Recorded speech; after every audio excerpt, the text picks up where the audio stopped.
Well, AI is rapidly developing and it has many worried about the implications. Some are just worried kids will copy essays, or artists are worried that their work is going to be stolen, but others are worried humanity itself is at risk. In fact, last month, over 1,800 people really at the forefront of AI development, including Elon Musk, Steve Wozniak. There were signatories from Google and Meta and all of these various different companies. And they signed a letter calling for a 6-month pause on AI development, anything that is stronger than Chat GPT 4, which many of us are familiar with. You can put in some prompts and it'll write some poems for you. It'll look up research for you. It'll do a variety of things, but they're calling for a pause on anything that is stronger than that form of AI, citing safety concerns. With us now is Roberto Nickson. He is the founder of Eluna AI. Roberto, welcome to the show. Thanks for having me, Kim. Super excited to be here.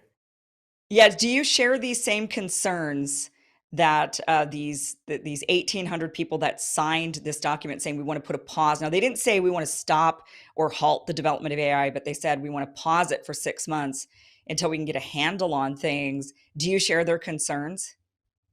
Yes and no. I tend to be a little bit more optimistic, and so when I approach AI, I look at it from an optimistic standpoint, how it could democratize a lot of things for so many people. However, at the same time, I do believe that this is the the greatest paradigm shift that I think we've seen in tech since the invention of the internet. I think this is the most powerful brand of technology that we've seen yet. And so having it be stewarded by just a few select handful of individuals, I think can present a grave danger. So I see both sides of the coin. And I definitely get what Elon and Steve Wozniak and so many others were concerned and perhaps wanted to pause development for 6 months. I understand it. I just don't think it's feasible, and I don't think it's really possible to do either. Yeah, I'm curious if it's even happening. I mean, you're in the field, you're the founder of Eluna AI. So are people actually saying, okay, we're going to put a pause on this? There's not. OpenAI, they haven't even really commented on it. These are the leaders in AI, specifically in LLM development. I just don't think it's really possible to do because, on one hand, think about it. If the U.S. government were to intervene, that would be pretty autocratic. And I think, when it comes to tech, a lot of these tech entrepreneurs are very, very ambitious. I can't see them pausing um, progress that's inevitable anyways for 6 months. I just don't see it happening. I think the chance of that happening is about 0%. But for it to kind of spur the conversation in the public domain, I think was important. Yeah. I mean, you make a great point because, even if the United States were to catch up with regulation, which I think a lot of these people that sign this document, they're saying, well, we need to have some controls in place before we allow AI to um, really develop to a level where it could be dangerous. We need to have some laws or regulations, but it's like, okay, so the United States could come up with regulations, but then what about the next country? How are you going to control every other nation on earth if they see the power of AI and they see that it can make them a powerful country? Why would they halt the development of it? It seems like they would open up their doors and say, well, then come innovate here. If you're not going to be allowed to innovate over there as freely, then this is the place to come. That would be my thinking on that. But maybe you're right. It's just opening up the conversation. So now with Eluna AI, you are, if I get this the tech right, it's creating like imagery, taking backgrounds off of images. Exactly what does Eluna AI do? Yeah, so Luna AI is actually 8 weeks ago was our first commit to the repo. So it's brand new. But what we're building is a comprehensive suite of productivity and creativity tools that I think will streamline workflows, make the average business professional a lot more. First of all, it'll save a lot more time and money. And we've started with text to image generation. We're going to be moving into audio, video, and all other creative fields. But again, like I'm an optimist when it comes to this technology. I think that it's going to streamline workflows and make everybody a lot more efficient. And so that's what we're building towards.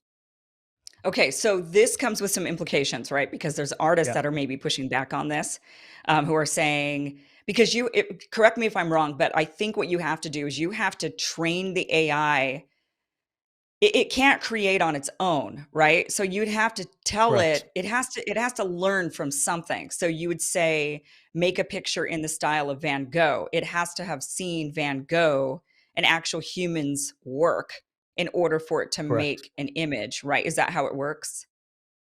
Yeah, and what we're building on a open source software called Stable Diffusion, and there's Stable Diffusion 1.5, there's 2.1, there's several different versions. Stable Diffusion was trained on a data set called Laion, Laion. That's all public source, it's all public domain. So when it comes to Van Gogh, because I think it's older than 100 years before a piece of IP becomes public domain, that's able to be used without any problems, without any copyright implications. Some of these other super popular generators, it's a little bit more gray area. They haven't announced publicly what their data set is. And so that's where a lot of these artists come in and they say, hey, I think my imagery was being used here. And there's this big legal war being fought out, but it's actually kind of interesting because think about a human, right? If you're an artist yourself, you might be inspired by the brushstrokes of Van Gogh and you can create something in the style of Van Gogh, but you're not breaking any copyright or Right. IP laws. And so Right. now the conversation is, well, if a machine is being trained and inspired by certain imagery, certain visuals, is that actually breaking any copyright law? And so I think a lot of new regulation has to be written. There's a lot of lawsuits out there right now that I think will bring some clarity to this. But it certainly is a big topic conversation right now. Right. One of the artists who's been copied a lot lately is Drake. Right? Yeah. Like, Yeah. songs have been created in the style of Drake, and then imagery is even created of Drake to go along with the music that is created in the style of Drake. Yeah. And this is happening, I'm sure, to a lot of different artists, a lot of different musicians. So, what I mean, how are you going to what do you think is gonna happen with these lawsuits or with regulation of this? Kim, I think this is the most fascinating story in tech right now. And certainly, like, I create a lot of content around emerging tech, new tech, et cetera. Uh, this is a big topic of conversation right now in the mainstream. So, with AI, now what we've been seeing is people have trained models that can replicate an artist's voice completely with 100% accuracy. It's incredible. And so now there's thousands and thousands of songs by Kanye West, by Drake, quote unquote, but are actually, independent artists who are creating these songs, rapping or singing the lyrics, and then interchanging their voice with one of these AI models. And I find this super interesting because the copyright law, again, it's very, very fuzzy. A voice is protected by right of publicity laws, NIL laws, et cetera, right? That is protected in US law. However, this isn't a voice. This isn't taking Drake's voice, cutting it up, editing it, to make him appear like he's saying something different. This is machines. This is a algorithm. This is a code generated, a binary code representation of sound. So that's where it gets very, very tricky. And some of these music labels like UMG and the RIAA, they are sending out a million cease and desists. They're banning it. They're asking their platform partners to ban it, but there's no real legal precedent for it. And so this is why it's such an interesting conversation right now. Nobody knows exactly what's going to happen. Well, I feel like there maybe is some precedent for it when it comes to, like, karaoke. Wouldn't that be something similar? There's two precedents. One in 1988, there was a famous Bette Midler. I think it was Toyota. I'm not exactly sure, but there was a car company that was using her voice to sell cars. Bette Midler won that case. And again, more recently, I believe in 2008, Michael Jackson, there was a Michael Jackson impersonator that were using that to sell product. That the court ruled in favor of Michael Jackson. But again, this is the first, these were actual voice impersonators. This is computer. Again, this is computer generated. The question is, does Drake own the frequency of his voice, right? The sound frequencies of his voice? The answer is no, but he does own the music that these models are trained after, right? And so again, there's actually no precedent specifically for this case. There is some precedent regarding actual voices, but the law hasn't, the law has to be updated here, which is Right. really, really interesting to me. Yeah, because you do have to train the AI. You have to say, "Okay, look at all of these pictures up from this artist. Listen to all the Exactly. music from this artist." You have to and then the AI could emulate that, but you as a human being have to show all of that to the tech, to the AI, right? Correct. So Yeah. the crime, supposed crime would be you as the person training the AI based off of somebody else's work. That would be Yeah. And potentially and even the then that's issue. not necessarily a crime. The crime would be then using that for commercial gain. Right. And so there was a very, very Okay. famous instance just last week. There was a kid, or I don't know if he's a kid or not. He's a pseudonymous individual named Ghostwriter on TikTok. He got tens of millions of views on this AI generated Drake song. Went super viral. Like people were bumping it like they would do Drake or any other musician. But because he put it on Spotify and all these other platforms with uh, commercial intent, that's when I think the record labels came out and said, "No, this is we're not going to allow this to fly," and they started banning him left and right from all platforms. Yeah, interesting. So there's certainly definitely going to be issues when it comes to copyright. There's definitely going to be some Yeah, concerns when it comes to kids just going and getting essays written for them. They're not doing their actual work. Chat GPT can really change. And I think there's even more and bigger and better. I mean, I'm just familiar with Chat GPT, but I know that there's a bunch of others that have come out, I yeah, think, since then that are maybe even better. But so there's a lot of concerns about kids are going to stop learning, artists they're going to become irrelevant because people are just be copying their work. There's a lot of concerns about that, but there are greater concerns that people like Elon Musk, he's expressing serious concern about AI, saying that this could be dangerous for humanity because we're consolidating power into the hands of a few, and these are just tech giants. These are not governments. These are not, these are tech people who are now owning the rights to this AI, training it however they want to train it, and that could be incredibly dangerous.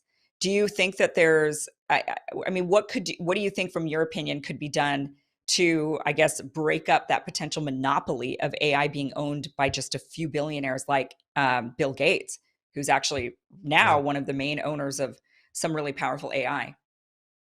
Yeah, I mean, Elon hits it on the head, right? And one of the big topics of conversation now, especially with OpenAI, and I was just using ChatGPT today, which is by far and away the leader in LLMs, large language models. But they've been cutting back on it because of all the controversy around biases, et cetera. So now when you use ChatGPT, it's become less and less effective. And Elon brings up a good point, right? ChatGPT and these LLMs are trained on human thought. It's basically it's the collective human intelligence coming together. Humans are inherently biased, correct? And so there was a big controversy where ChatGPT had a clear bias towards liberal politicians and a bias against conservative politicians, as an example. OpenAI has made steps to kind of clean that up, but Elon and a lot of other people still think it's very, very biased. And so Elon's actually starting his own AI company called X.AI with the intent of removing the bias and seeking truth, as he puts it. And so that is one of the big dangers, is that, eventually humanity is going to rely on AI for the answers, for truth. And those truths could easily be manipulated because, again, it's compiled from the human collective psyche. Yeah, and I've been seeing people even express concerns that go even beyond that. So it's of course, controlling narrative is a big issue. People want freedom, people want democracy, people want to think for themselves, and if AI is biased, that could be definitely a big problem. But one of the big problems is that one of the amazing things, I should say, about AI is that it could potentially cure cancer, right? It could come up Yeah. with medications, formulas. It can figure things out that maybe a human brain is not able to figure out because it's able to take vast amounts of information. It's able to then connect dots unlike a human brain can. It's like a calculator, how a calculator can do math faster than a human.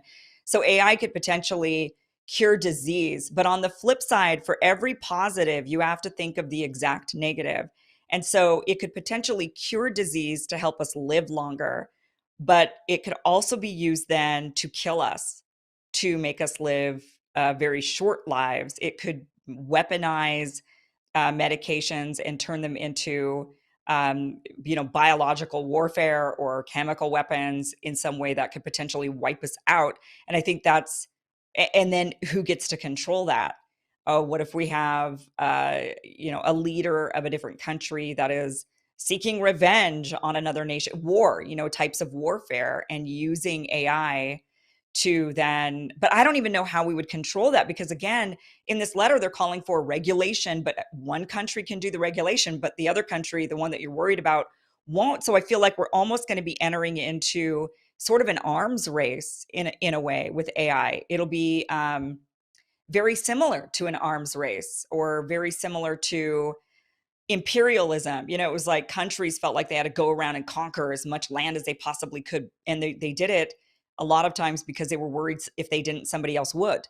And so it's better to be the one in control than the one who's being controlled. So I don't know how we go about halting this when there's that mentality that we know, has persisted. So I don't know. I don't know if you have thoughts No, about I mean, that. it's Freaky. incredibly ominous, and it is because it is freaky. Because you know, and this is why humanity really has to come together to try to harness this technology and figure out the best paths forward. Because AGI or ASI, what they call artificial general intelligence or artificial super intelligence, that is the moment in essence where these machines become as intelligent as humans for all intents and purposes. And if you ask the leading AI researchers and the leading technologists around 10 years ago, they would have all told you this is 2070s, this is 2080s at the very earliest, if not hundreds of years from now. And now some of the leading tech AI researchers, Andre Karpathy from OpenAI, John Carmack, et cetera, they suspect that AGI is going to be hitting in the 2030s. There's some folks out there that think even earlier, late 2020s. And so this is going to happen much faster than anybody anticipated. So I do believe, like I'm in the camp that this must be the most important thing that humanity as a species needs to be tackling and trying to hone in and trying to make sure that we push it forward in a really safe, responsible, ethical, and transparent way. Because as you say, it is freaky for sure. Yeah, yeah, it is. It's really scary to think about, and I do think you're right that people need to be paying way more attention to this Yep. than they maybe are, which is why I'm talking about it here on this show because Yep. this is one of the most important things that's going to be affecting humanity at large. There could be, AI even now has learned to lie. It's figured out, okay, if you know I'm a robot, you're not going to, you're gonna basically there was an instance where it lied to a human being to make it believe that it was a human and not a robot so that it could help it get through the captcha, get across that hurdle. Yeah. So it was able to lie in order to go get over the mechanism that we put in place to prevent robots from getting to where the robot ended up being able to get because it was able to lie its way through it. And so we're seeing that it's able to have human conversations, able to, it's really mimicking humans in a way that is very, very frightening. And I don't even think we can wrap our minds around entirely the implications of what AI can do. Clearly, these 1,800 people who signed this letter can see that. These are the people that have been thinking of AI, investing in AI, developing AI like yourself, who've been thinking, thinks about this all the time. Us normal people, we just think it's kind of a fun feature. I can go to ChatGPT and be like, oh, hey, I can, like this morning, I went to it and I asked questions because my dog is sick. So I started putting in all the symptoms of my dog and asking it to give me some possibilities of what could be possibly wrong with my dog. And guess what? It did. It actually gave me the same Wow. exact information that the vet gave me when I went to the vet. So, um, there's some really amazing things about it, but at the same time, I don't think we're really truly wrapping our minds around just how terrible it Yeah. could be, even though it could also be really great But for but humanity. it So, is very, very important to talk about, and that's one of the things that I'm doing. Right now there's a really prevalent AI scam going around where, Kim, I could take 5 seconds of your voice, of your audio, and I could replicate your voice perfectly with cadence, natural pauses, etc. That's how powerful AI is. And people are using this, are weaponizing it, and they're calling, people's grandparents and parents. I've seen a big yeah, scam going around where they pretend they're in an accident and they're using the voice of the child, and so they'll extract $10,000 from the parent or whatever in a scam. Even today, Snapchat is being bombarded with 1-star reviews. They release their AI chatbot to everybody on the platform, and it is quote unquote lying to users because it says that it does not know your location data, but then a user will ask it, hey, what's the nearest gas station to me? And they'll say, oh, 1.2 miles across the street on Broad Street or whatever. And so, like, obviously they do have access to this data that they're saying they do not have access to. And so, it is a bit of a mess. And hopefully it'll be yeah. cleaned up over the next few years, but it'll take a very concerted effort.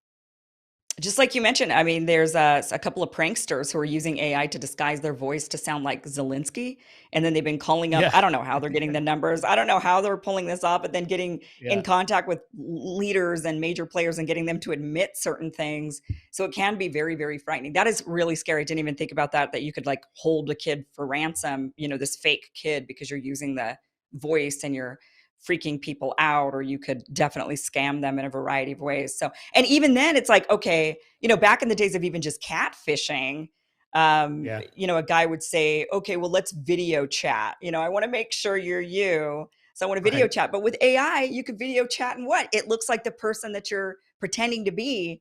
you could scam people even just with catfishing, which is a low level. I mean, that's definitely nobody wants to be catfished, but still, that's like low level compared to some of the bigger things that we're Well, talking right about. now But it's it's just voice, but you give it a right, year, you're going to be able to perfectly replicate a 360-degree, deep fake of somebody rendered in real time. And so you can imagine, like Kim, say one of your loved ones or one of your friends calls you, and you're looking at this, and you're looking at them. It looks like them. It's indistinguishable using their voice. I mean, you can see how that can get really, really dangerous. So one of the yeah. things that I'm doing through my content creation is trying to bring awareness to this, because if people know what to look for, I think it can diminish the risk of it being weaponized.